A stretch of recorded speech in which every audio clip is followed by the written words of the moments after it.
teman-teman, kembali lagi dengan saya Revina Besema Bertalian. Nah, di sini juga saya akan membawakan tentang ilmu kesehatan masyarakat. Nah, stay tune dan selamat menikmati teman-teman. Nah, di sini saya akan membawakan 3 materi tentang ilmu kesehatan masyarakat. Yang dimana yang pertama yaitu menganalisis sehat dan sakit. Nah, teman-teman, ada yang tahu nggak apa itu sehat? Nah, menurut WHO, sehat adalah keadaan utuh fisik, jasmani, mental, dan sosial yang bukan hanya suatu keadaan yang bebas dari penyakit, cacat, atau kelemahan. Nah, teman-teman, di sini ada 4 dimensi sehat, yaitu sehat fisik, sehat mental, sehat spiritual, dan sehat sosial. Nah, teman-teman, di sini teman-teman pasti bertanya, apa aja sih ciri-ciri sehat itu? Ciri-ciri sehat itu yang pertama, tubuh bugar dan tidak lemas. Yang kedua, wajah berseri, tidak gurih. Yang ketiga, berkomunikasi dengan mudah. Yang keempat, berpikir logis dan tidak berani. Kelima, produktif. Dan yang keenam, melakukan kegiatan sehari-hari dengan baik. Nah, teman-teman, ada pun paradigma kesehat yaitu cara pandang, pola pikir, atau model pembangunan kesehatan yang bersifat holistik, melihat masalah kesehatan yang dipengaruhi oleh banyak faktor yang bersifat lintas sektor. Nah, adapun bagian dari paradigma sehat itu yaitu yang pertama visi, yang dimana kondisi tubuh yang optimal, yang kedua sosial, merujuk pada interaksi manusia, yang ketiga ada emosi atau suatu kondisi yang tidak hanya dilihat sebagai respon sesaat saja. Yang keempat intelektual adalah suatu kondisi yang tidak hanya merujuk pada kemampuan kognitif. Dan yang kelima ada spiritual, yaitu suatu kondisi yang dimana tidak selalu berkaitan dengan agama formal. Nah, selanjutnya apa itu sakit? Sakit adalah gangguan dalam fungsi normal individu secara keseluruhan, mencakup keadaan organisme sebagai sistem biologis dan penyesuaian sosial. Nah, apa saja sih kriteria untuk menentukan apakah mereka sakit? Nah, pertama adanya gejala yaitu naiknya temperatur nyeri. Yang kedua, persepsi tentang bagaimana mereka merasakan baik, buruk, dan sakit. Dan yang ketiga, kemampuan untuk melaksanakan aktivitas sehari-hari, bekerja, ataupun sekolah. Nah, yang selanjutnya dimensi biopsikososial, yang dimana ada 3 yaitu yang pertama disease, yaitu suatu dimensi sakit yang menggambarkan sakit dalam bentuk fisik. Yang kedua sickness, yaitu konsep sakit yang terkait dengan aspek psikologi. Dan yang ketiga adalah illness, yaitu konsep sakit secara sosiologis. Nah, adapun ciri-ciri sakit yang pertama merasa nyeri, pusing, lemas. Yang kedua tidak bersemangat menjalani aktivitas. Dan yang ketiga merasa tidak tenang dan kecemasan yang berlebihan.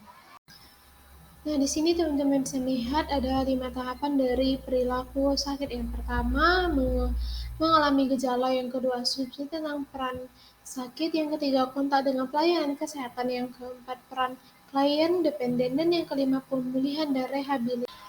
Nah, apa saja sih dampak sakit? Yang pertama, dampak terhadap perilaku dan emosi. Yang kedua, terhadap peran keluarga. Yang ketiga, terhadap citra tubuh. Yang keempat, terhadap konsep diri. Dan yang kelima, terhadap dinamika keluarga.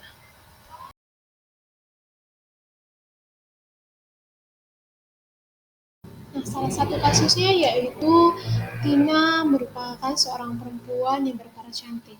Suatu hari, Tina terkena suatu penyakit seperti badan pegal-pegal, akan tetapi Tina tidak pergi ke rumah sakit atau klinik, melainkan ke tempat untuk menurut badan.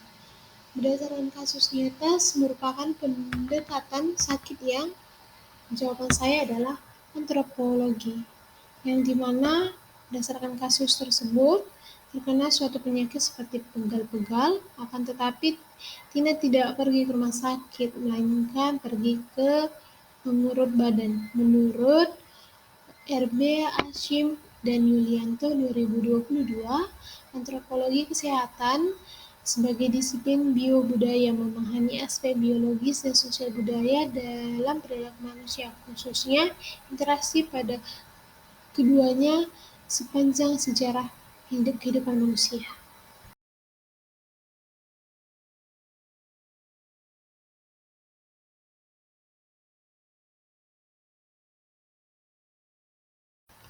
Nah, kita lanjut pada materi yang kedua, yaitu kesehatan lingkungan, kesehatan reproduksi, K3, gizi, dan bagi masyarakat. Nah, kesehatan lingkungan. Nah, singkatnya saja, kesehatan lingkungan menurut WHO atau World Health Organization adalah suatu keseimbangan ekologi yang harus ada antara manusia dan lingkungan agar dapat menjamin keadaan sehat dari manusia.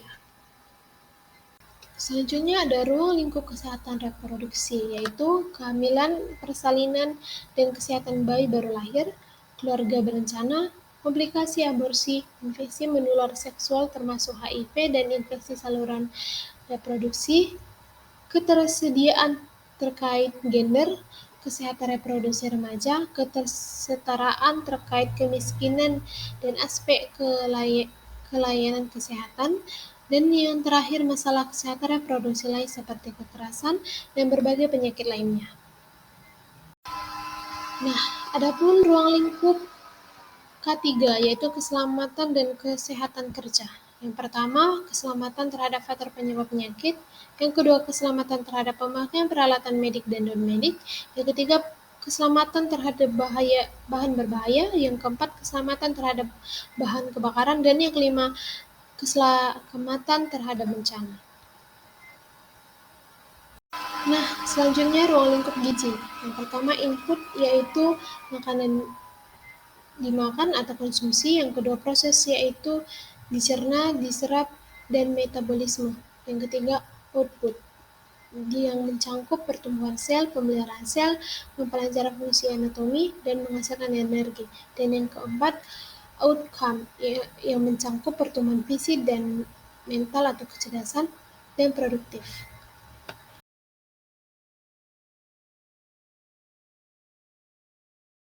Nah, contoh kasus yang pertama, yaitu seorang petugas kesehatan masyarakat sedang melakukan penyuluhan kesehatan reproduksi di sebuah desa. Tujuan penyuluhan ini adalah untuk meningkatkan kesadaran dan pengetahuan masyarakat tentang pentingnya kesehatan reproduksi. Nah, sasaran kesehatan yang ingin dicapai dalam kasus ini adalah, jawaban saya adalah C, mengurangi angka kematian ibu dan bayi, yang dimana kesehatan reproduksi yang menjamin setiap orang berhak memperoleh pelayanan kesehatan reproduksi yang bermutu, aman, dan dapat dipertanggungjawabkan, di mana peraturan ini juga menjamin kesehatan perempuan dalam usia reproduksi sehingga mampu melahirkan generasi yang sehat, berkualitas, yang nantinya berdampak pada penurunan angka kematian ibu.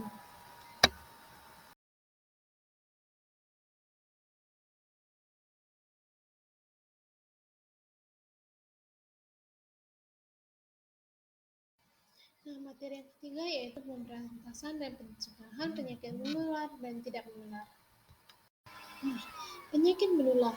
Penyakit menular adalah penyakit yang disebabkan oleh agen infeksius yang terdiri dari virus, bakteri, atau parasit tertentu yang timbul melalui transmisi agen dari orang yang terinfeksi, hewan, atau reservoir lainnya ke pejamu atau host yang rentan baik secara langsung maupun tidak langsung melalui perantara seperti media air, udara, vektor tanah.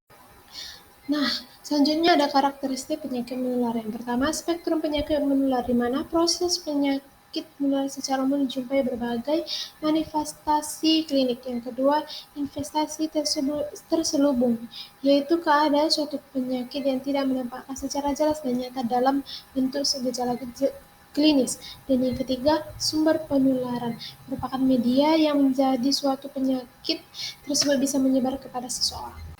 Nah, di sini teman-teman bisa melihat bahwa ada 6 faktor penyebab penyakit menular. Arthropoda, antropoda, serangga, yang kedua kelompok cacing atau helminth, ketiga kelompok protozoa, yosis, dan lain-lain.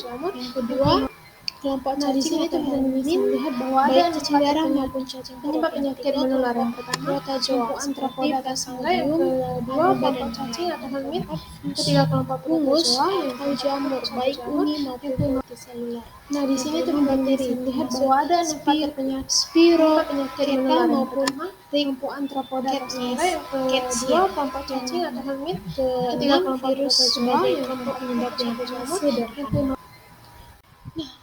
Adapun faktor penyebab penyakit tidak menular. Penyakit tidak menular tidak disebabkan oleh patogen yang dapat dikeluarkan dari individu ke individu. Sebaliknya, penyebab utama dari faktor-faktor perilaku, lingkungan, dan genetik serta gaya hidup yang tidak sehat. Nah, salah satu contohnya yaitu Daniel merupakan seorang pria berusia 55 tahun, merasakan nyeri dada yang semakin berat. Setelah berjalan cepat beberapa meter, ia merasa sesak napas dan pusing, terutama setelah aktivitas fisik yang cukup berat. Daniel memiliki riwayat tekanan darah tinggi dan kolesterol tinggi, serta kebiasaan merokok sejak muda. Ia jarang berolahraga dan sering makan makanan tinggi lemak dan mengkara.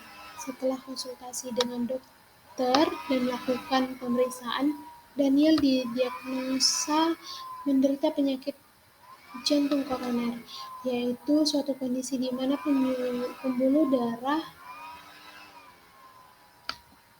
koroner yang mensuplai darah ke jantung mengalami penyempitan akibat pengumpulan plak kolesterol. Berdasarkan kasus tersebut, penyakit tidak menular apakah yang diderita oleh Daniel? Jawaban saya adalah A. Penyakit jantung koroner. Penyakit jantung koroner terjadi ketika pembuluh darah koroner yang mengalir darah ke jantung mengalami penyempitan akibat penumpukan plak kolesterol. Gejala yang dialami Daniel seperti nyeri dada, sesak nafas, dan pusing setelah aktivitas fisik merupakan tanda khas dari penyakit jantung koroner. Riwayat hipertensi, kolesterol tinggi, kebiasaan merokok, dan pola makan yang tidak sehat meningkatkan risiko penyakit ini. Stroke biasanya terkait dengan gangguan aliran darah ke otak. Gastritis C adalah peradangan pada lambung, dan anemia adalah D, terkait dengan kekurangan sel darah merah yang tidak menyebabkan gejala seperti pada Daniel.